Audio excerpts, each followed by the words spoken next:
Сәлем балақай, қалың қалай? Бүгін біз үш шошқа туралы әнімізді айтамыз.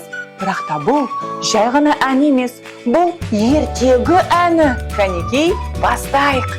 Бірақ бірінші, шошқа кім екенін сен білесің бе? Я, бұл үй жануары. Ол ауылда тұрады.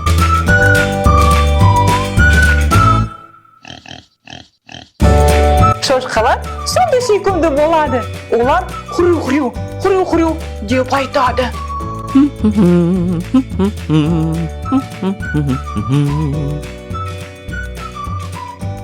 Кәнекей, енді әнімізді бастаймыз. Ауылдан кетеді үш шошқа, үш үйді салады орманда. Бірінші шошқа қатты қиналады, үйді ол шөптен тұрғызады. Басқа шошқалар айтады, қолайды. Бірақ бірінші шошқа тыңдамайды. Тун. Екінші шошқа жалқау болады. Үйді ол ағаштан тұрғызады. Үшінші шошқа айтады, қолайды. Бірақ екінші шошқа тыңдамайды. Тун. Үшінші шошқа ақылды болады. Үйді ол кірпіштен тұрғызады. Біраз уақыт алса да шаршамай, ең мықты үйді тұрғызады. Тун. Бір кезде орманға аң келеді. Аш үлкен қасқыр болады.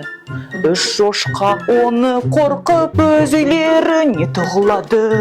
Тун. Балақай, саған қорқынышты ма?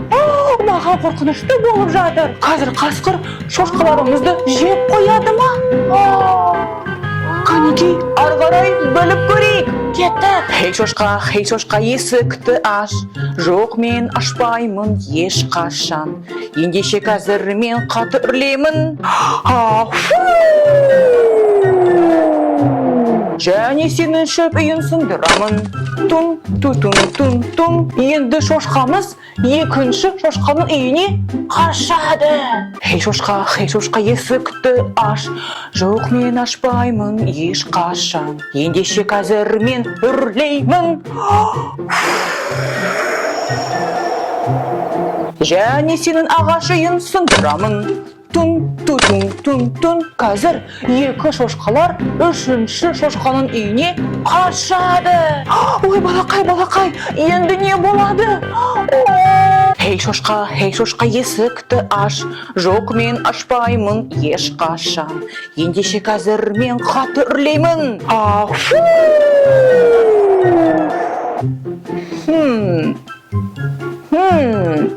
Тағы да. Және кірпіш үйі сынбады.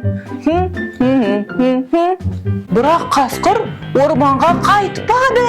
Қасқыр отыр қатты ойланып, кірпіш үйдің төбесіне шығып, төбесінен пешке түсіп, шошқаларды қатты қорқытты.